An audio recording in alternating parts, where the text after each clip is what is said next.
All right, afternoon, everybody. Thanks for tuning in today. We have, I didn't realize you were going to give me credit on this talk, Jen.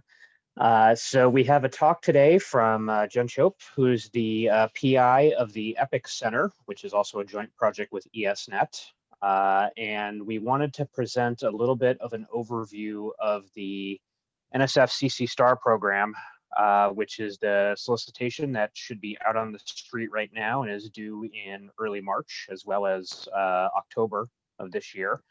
And this little tiny overview of the program is also going to talk a little bit about some of the ways that the EPOC Center has helped people prepare for this over the past couple of cycles of this program.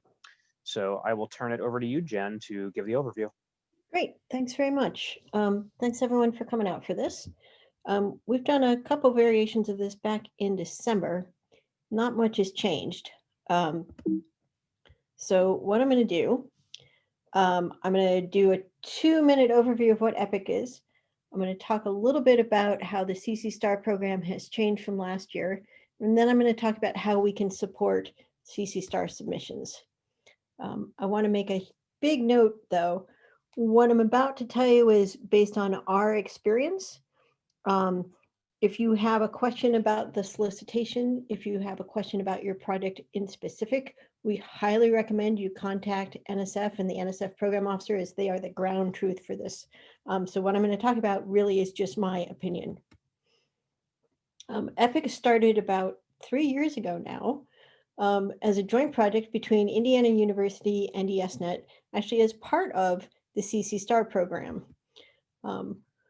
It was started because we needed to have an engagement and performance operations center to help with collaborative science.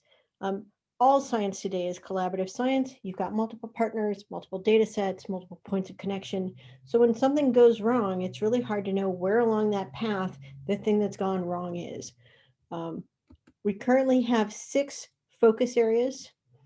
I'll talk about roadside assistance and consulting more in a moment. We do application deep dives, so we go to campuses and talk with them about their science drivers and bring together the science drivers and the IT staff to understand where campus might move to. We do network analysis with NetSage, and I'll give an example of that later in this talk as well. We've started up work joint that ESNet is really driving for the data mobility exhibition with a complementary portal. This allows people to test from their home institution to a known good endpoint at ESNet. Part of the drive here is we often get asked, well, what kind of performance should my institution be getting? And we've been pushing people about 1 terabyte an hour is a good goal for a campus institution. We do a numerous services in a box, so DMZ in a box, persona in a box and such, where a regional or a state network will help support a smaller institution for deployment of this. Most of that's on hold right now due to travel and access restrictions. And we do a whole bunch of training. People have heard various folks from EPOC give talks in this series before. EPOC.global is the website. All of this is detailed there.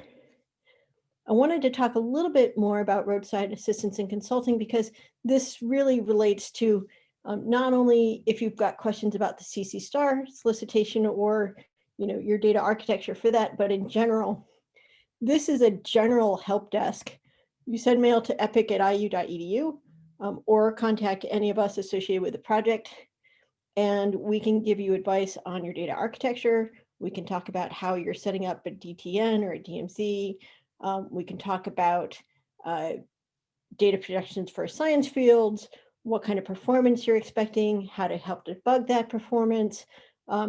It really is an ask me anything. When we get results from this, we've been summarizing them and trying to push them back out onto the fasterdata.es.net website. So that's my 2 minutes. Let's do 2 minutes on the NSF CC Star program. I'm not going to go through the solicitation in detail, but you should be aware this is the annual NSF solicitation that supports networking and other cyber infrastructure elements on a campus. It's primarily networking based. It's been around almost every 10 years, but it changes from year to year. Some years it'll emphasize one aspect, some years it'll emphasize another.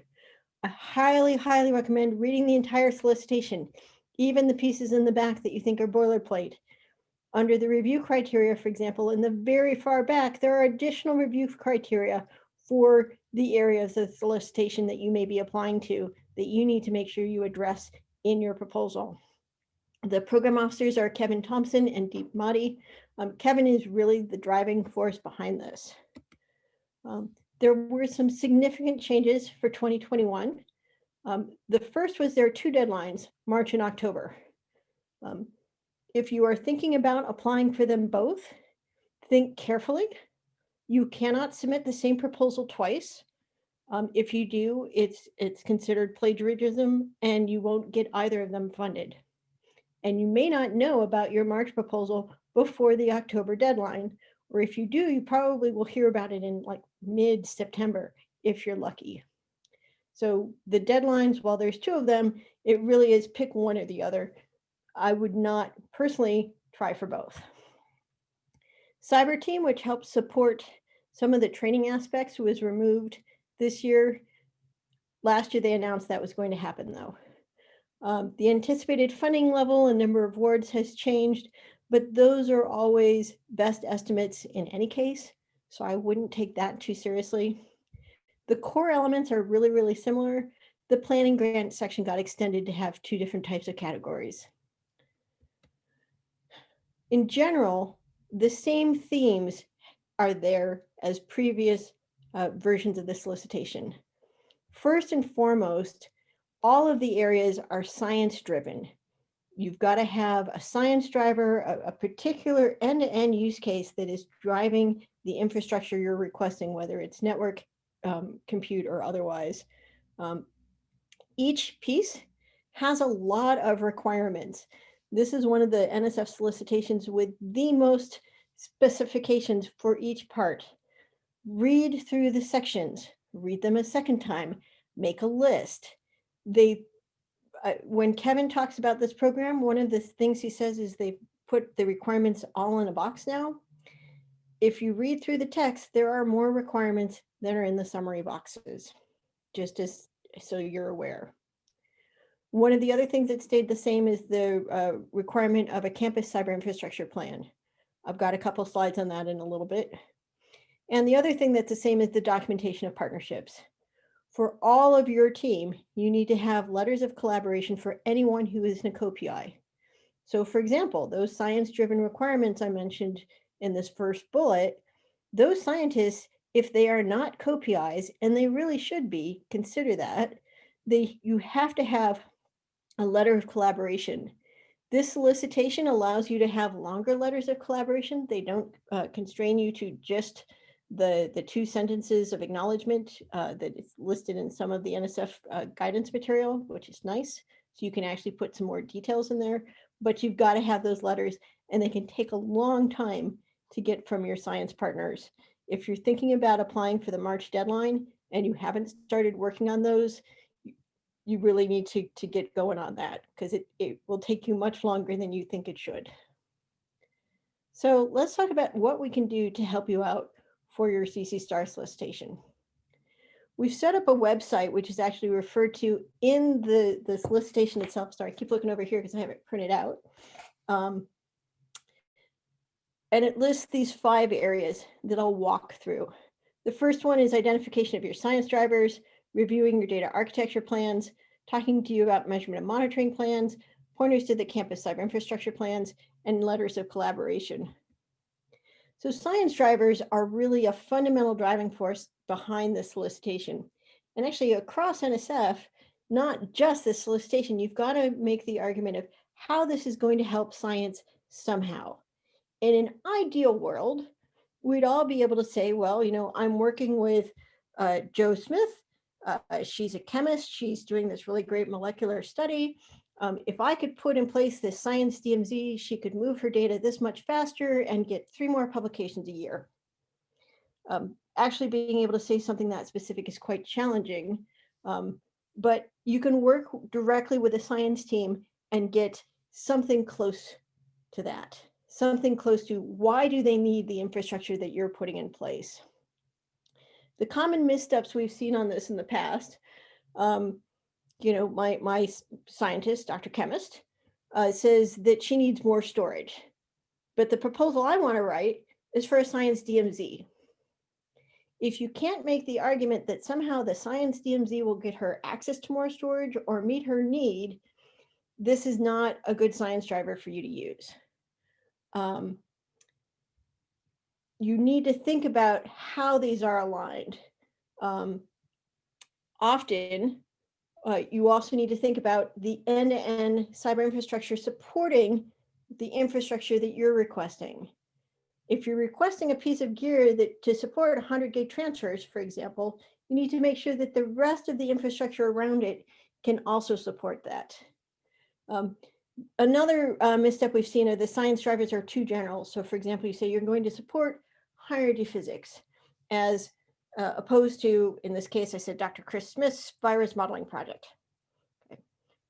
You can see the difference there. Just saying you're going to support hand-wavy high energy physics has not been very successful in the past. Big questions often from the IT point of view is how do you find your science drivers if you're not already working with them? We suggest a couple different ways to do this. We've actually given some talk and training on these. We're trying to write up some white papers as well. Look at your internal network data. See who's moving a large amount of data on your campus and where it's going to and from. Likely those are your big science drivers on campus, and they're the ones who will be looking to work with you. Look at the recent science press releases or your institution's strategic plan. Even if a small college doesn't have a vice president of research, they have institutional strategic plans. Look at the science drivers there, try contacting them and seeing if they'll work with you. Look who's getting grant money. Both the NSF award site and the NIH award site have very simple forms where you can search for your institution, print out an Excel spreadsheet, see exactly who's getting money now, who's gotten money before, how much, and what the time span is so that you'll know how to contact someone and see how you can move forward. Another tool we've got to help with this is NetSage. So EPOC is currently working with 8 or 9 of our partners, I think actually we might be up to 10, to do deployments of a measurement and monitoring tool called NetSage. If you go to all.netsage.global, cross your fingers for how this works. I live 3 blocks off campus, and the students are getting out for a 3-day weekend in about 20 minutes, except some of them are already home because they're working from home. Right. Anyway, so if you go to all.netsage.global, what you're going to see is all of the data we have over a broad set of networks, sources, and destinations. This page is not going to do you much good. What you want to do is you want to go to this spinning S up here and look at what are the top flows by organization and put in your organization. You can change the time frame over here. The default on all the flow data is 7 days. Usually we look at 30 to 90 days of data because it's more interesting. I preloaded that page with the University of Oklahoma, in part because James Deaton is often here and cheering in the background. So looking at University of Oklahoma over the last 30 days, I can see they've moved 16 terabytes of data. So they're moving a lot of data, and this is on the RNE network. It's only large flows that we're gathering here. So there's significant science happening there. You may not know exactly who they are though. So you can scroll down, you see the flow sent by University of Oklahoma by volume and then by rate. This is lazy load, so it's going to take a moment to upload that. But you'll see it the other direction, and then you get some more statistics on the bottom here. But say I'm interested in specifically Triumph, or the Tri-University Mason facility, and what is University of Oklahoma doing with that? Well, I can click on that, and I preloaded this. So here is a page that shows you all of the data between University of Oklahoma and the Triumph facility for the last 90 days, because that's what I was looking at in the last window. And here I see this is organized by volume. You can look at the timestamps, and I can scroll down and see a heat map. And sometimes these are really interesting because you'll see different striping patterns or different blocks of data usage. The dark colors are more. This light color, you can see this white here. This is obviously Christmas break or an outage, not sure. But they're actually moving a fair amount of data between these two institutions. And you can say, well, I don't know what Triumph is. And, I didn't. So I looked it up. I typed in Triumph into Google and I got, it's part of the higher physics LHC work. So that's pretty easy. I can get in touch with the folks at my institution, University of Oklahoma, in the higher physics department, maybe start with the chair or start with someone whose website mentions that they're working with the higher physics experiments, probably CMS or Atlas. This happens to be Atlas, and say, hey, I see you're moving a lot of data. Is there something we can do to help you out here? Because you're getting less than 200 megabit per second. It's actually not that bad, but I bet we could help you do better.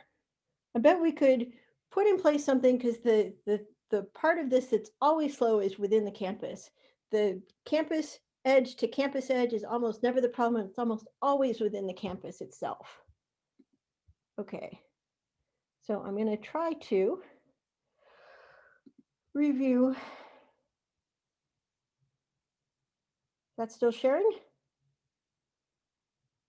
Yep. Oops. All right. Part of this is we're talking to our scientists, so we don't have this happen, right? We don't design one way and wind up with the user experience wanting something else, right? So keep that in the back of your mind when you think about what are the science drivers I need. It's great that you want to go this way, but in order to have a successful proposal, in our experience, you need to have science drivers that match the data architecture you're putting in place. So data architecture diagrams are required for 4 of the 5 areas. The 5th area be the planning one, which the thought there is during that 2 years of planning, you'll come up with one so that you can then apply after a year or two to the bigger program.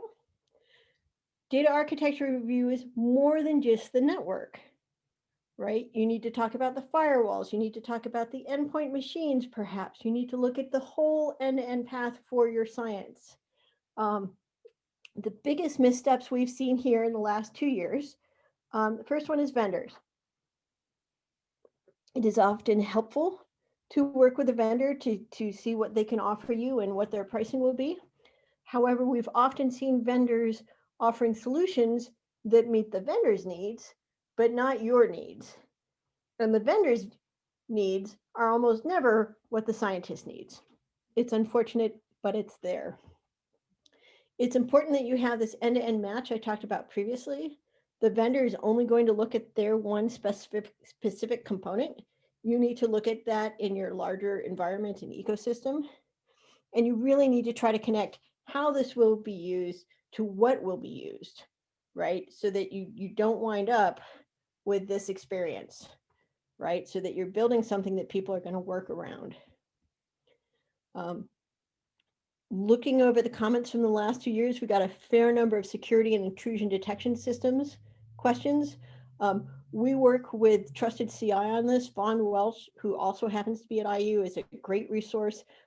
They've actually given a couple talks in the last month about how they can help support CC Star grants as well. By all means, get in touch with them. Really solid team. We've also gotten questions about, can we help with post-award testing? EPOC has a Viavi tester that we do loan out. We'll ship it to you, walk you through how to use it in your environment. It can test 110, 40, or 100 gigs. And that's always an option if you talk to us ahead of time. As you design your infrastructure, these are some of the things we really try to emphasize. And we see this not only for CC Star grants, but of course, when people are upgrading their infrastructure otherwise. Think about how it's going to be used in real life, not just theoretical. We've come across a number of really beautifully architected science DMZs that no scientist can make use of because the barrier to get connected to it is so high, it's just not feasible. You need to think about that. Make sure that your request matches your science drivers, and make sure that your sizing is right. So we've actually just written a couple documents, one on whether or not you really need 100 gig DTN, and one on whether or not you really need 100 gig per sonar tester. Pros and cons of those. You can find those both on the epic.global materials page. But for example, we often see people trying to spec out 100 gig DTN, whereas having multiple 10 gig DTNs will fit their science use cases much better. And it will fit how they're transferring data much better, because if you're spewing out data at 100 gig and the catcher is only at 10 gig or 1 gig, which is often the case, you're not going to be able to take advantage of that additional power that you've just spent a lot of money on. So we've got documentation online for that, and we're happy to walk you through choices there as well. The third aspect that we said we could help you on is your measurement and monitoring plan. This is required in more sections than you'd think. It says specifically a perf sonar measurement and monitoring plan. Simply setting up a node is not sufficient. It was at one point, it's not anymore. We can offer you some advice on what to test and where to test and what kind of nodes might be feasible. We do collaborate very closely with the Perf Sonar Consortium. They've got a lot of great material online as well. And their user and developer lists are very helpful if you're starting out here. For the 5 areas, request a campus cyber infrastructure plan. These are strange beasts. Because the only reason they exist that I personally can figure out is because this particular NSF program demands them. There's language in the solicitation about what aspects it should address. This is part of how it's viewed to have your project fit into the broader view of your campus. So for example, I worked with some folks at IU last year to submit a CC STAR grant, and none of us had ownership of the cyber infrastructure plan. It was actually owned by a different office under the CIO. We have examples of those available. If you've recently received a CC STAR award and would like to share those, please send it on. The more we have of these, the better. We're working on some documentation about common features of these, because there is no guidance from NSF at this time for an outline or required components. If you want more feedback on yours, we're happy to tell you how it compares to what we've seen, but you can get in touch with Kevin Thompson, and we recommend that. And lastly, letters of collaboration. We're really lucky with this program that you can have these more detailed letters. You should have them with all of your partners. As I've mentioned, your whole team. You should have one of these letters backing you up. You have to document that. You can't just say you're going to work with a scientist unless you have a letter from them. You can see how that might prove problematic if the letters weren't required. EPIC writes a ton of these every year. We're happy to work with you post-award. We can continue to do a lot of the activities we do anyway. We'll answer questions from your team as you get things up and running. We'll share with you training materials as they're produced. Have your input help guide where we're going to do training materials next. We can give presentations to your audience about all of the different aspects that EPIC does. You can participate in advisory committees. We actually have a sample letter posted online, which you can kind of pick the things you like, take out the things that you won't need. Send it back to us with a 1-page project summary, and we're happy to have a discussion about signing that and giving it to you for use in your proposal. So we work with anyone. You don't have to be an academic institution. You just have to have the majority of what you want us to work on be somehow related to research and education. Writing proposals takes longer than you think. So we highly recommend, if you haven't started this already, getting going on it. For letters of collaboration from us, we need at least a week, if not 2, before the deadline, because at some point we just have to stop. We just don't have time to answer all of these anymore. And really getting letters of collaboration is one of the more time-consuming components. Just it takes time to negotiate and to have those discussions. And again, super important, as you can tell from the 3 different cat pictures, all stolen from Jason. These are just our comments and our opinions. These are based on our prior experience. we highly recommend talking to NSF, talking to the program officers if you have specific questions about your project, the CI plan, any of these components and deadlines, and your plan of approaching it. That said, we're listed in the solicitation as a resource to you to help talk about the aspects I've mentioned here. You can find our information online. You can get in touch with us at epic@iu.edu. You can reach out to either Jason or I. So with that, I will stop sharing and take any questions, if there are any. All right, thanks, Jen. And just a reminder, if anybody does have questions, type them into the chat room, and we'll get them asked so Jen or I can answer. I guess I'll ask a softball one first.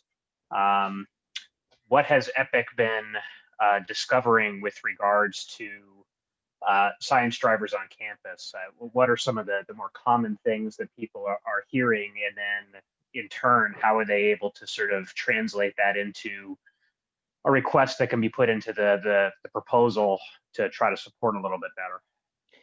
Right. So one of the things that we've seen a lot of over the last couple of years will be researchers at an institution who have purchased an instrument of some kind.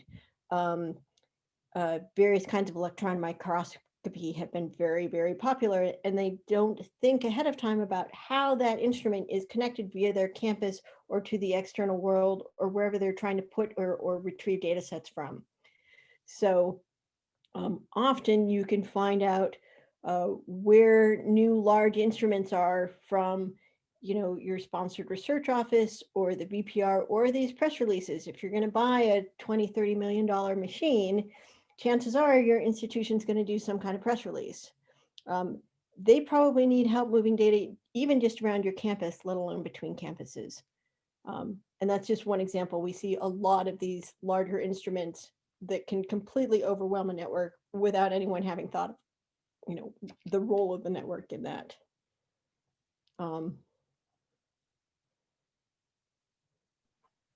Okay.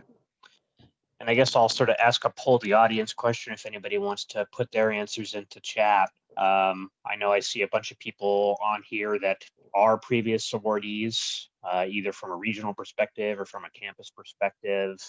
And then a couple new people. So if there is anybody out there that is a prior awardee, if you want to put any words of wisdom into the chat of things that have helped or things that you'd like to convey to the group as they prepare for their solicitations, that's always welcome as well.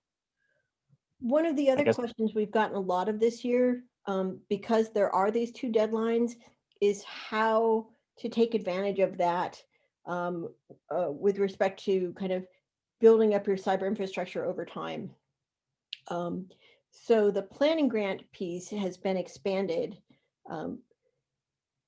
So we've heard from a couple different groups that they want to put in a planning grant for the March deadline and maybe a full grant for the October deadline. If that's your plan, we recommend you talk to NSF for sure. Our personal experience, and I was at NSF for 4 years prior to this, prior to being at IU, it is unlikely that you will be successful in both. Planning grants have a 1 to 2 year lifespan in general because there's an expectation that you will spend that time doing what you need to do to come up with a full proposal. If you think you can get a full proposal by October, I would recommend personally that that's what you think about. Your mileage will vary. The planning grants aren't a lot of money. Prior to COVID, that money generally went towards getting people together to brainstorm and talk about what you needed to do. Now it's a little bit harder, but you might be able to sponsor other types of work in order to get that collaborative effort, to give some staff time, for example, from your collaborators to try to make the space to do the planning over the course of a year or two. That's the intention of the planning grant. It's not meant to be able to turn around quite so quickly. Okay.